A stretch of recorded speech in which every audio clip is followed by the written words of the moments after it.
자, 보겠습니다. 그거 32번 문제 한번 풀어볼까요? 319쪽이요. 319쪽에 32번입니다. 32번. 자, 검사 방법이 타당도에 대한 설명으로 가장 올바른 거예요. 특이도가 낮으면 양성 예측도가 감소한다. 어때요? 특이도가 낮으면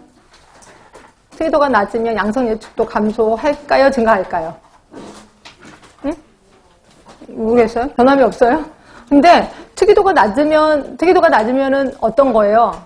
정확한 검사 아니죠? 양성 예측도도 당연히 떨어지겠구나 생각하시면 돼요. 이거는. 그 다음에 민감도가 증가되면 특이도가 함께 증가한다? 아닌 건 아시죠? 민감도하고 특이도는 양관계라고 보시면 돼요. 민감도 올라가면 특이도는 떨어지게끔 되어 있습니다. 그래서 이번도 아닌 거고요.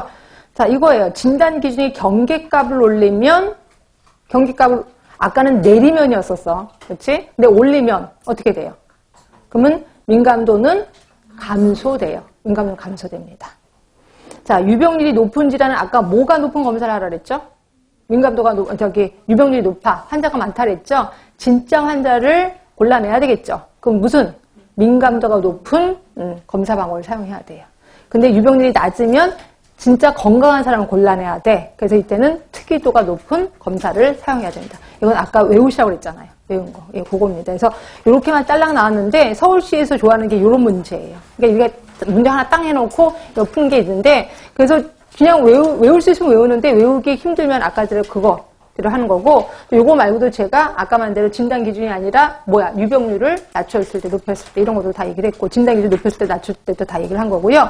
그 다음에 제가 이제 걱정되는 아까 말한 의 음성률, 의 양성률 요것만 좀 안 나왔으면 제일 좋겠다라는 거죠. 그래서 그게 나오면 마구 헷갈릴 겁니다.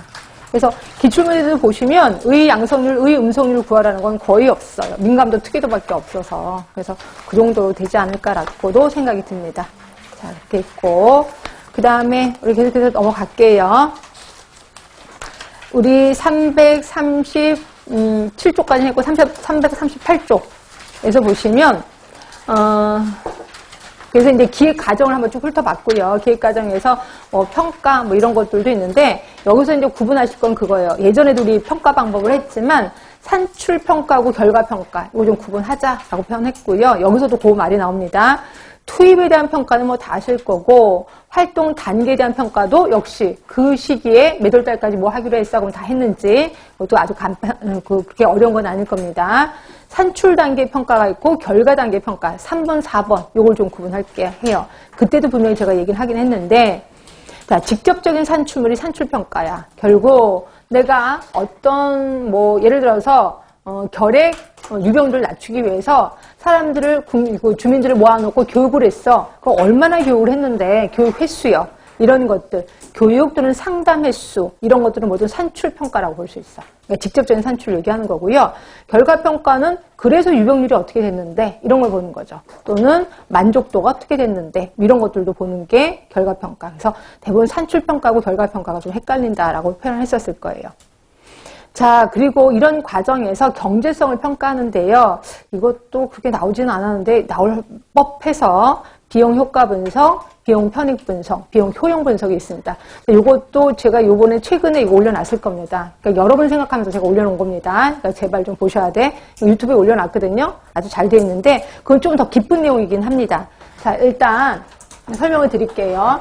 처음에 보건소에서 이제 사업을 할 때 이런 여러 이제 관련된 사람들이 모여서 이제 사업 얘기를 할 거 아니에요. 그래서 처음에 어떤 사람이 우리는 이제 노인분이 많으니까 노인보건 사업을 하자 얘기를 하고 어떤 분은 우리 구에 고혈압 환자가 많으니까 고혈압에 대해서 하자.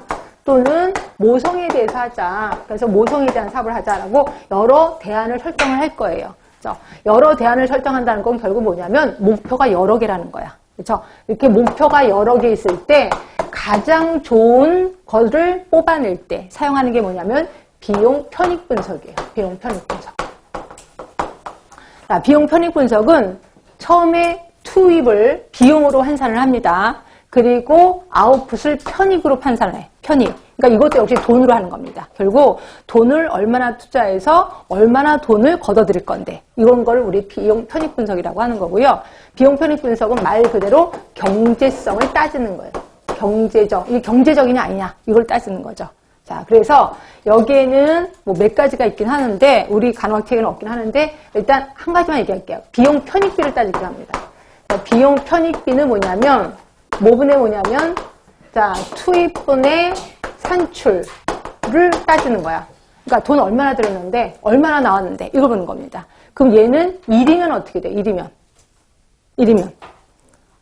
내가 500원을, 그러니까 500만 원을 투자했을 때 500만 원이 들어오는 겁니다. 그렇죠? 그럼 얘는 1보다 커야 돼, 작아야 돼? 1보다 커야 되죠. 그래서 비용 편익비가 1보다는 커야 돼. 그럼 그 사업합니다. 비용 편익비가 있다고 생각해서. 자, 그리고 이걸 또 빼기도 해요. 그걸 우리 순현재 가치라고 합니다. 순현재 가치. 이게 우리 책에는 없을 거예요. 순현재 가치는 빼는 거야. 그러니까 산출에서 그 다음에 투입을 빼는 거죠. 그럼 얘가 0이면 어떻게 돼요? 똑같은 거죠. 500만 원 투입했더니 500만 원이 나온 거야. 그러니까 얘는 0보다는 커야 되겠구나, 이렇게 생각하시면 돼. 그렇죠? 그래서 이렇게 두 가지, 이거 말고도 또 있는데, 일단 두 가지만. 근데 우리 간헐책은 대부분 비용 편입비로 나오긴 하더라고요. 하여튼 이랬을 때 돈이 되는 장사를 뽑아. 이걸 우리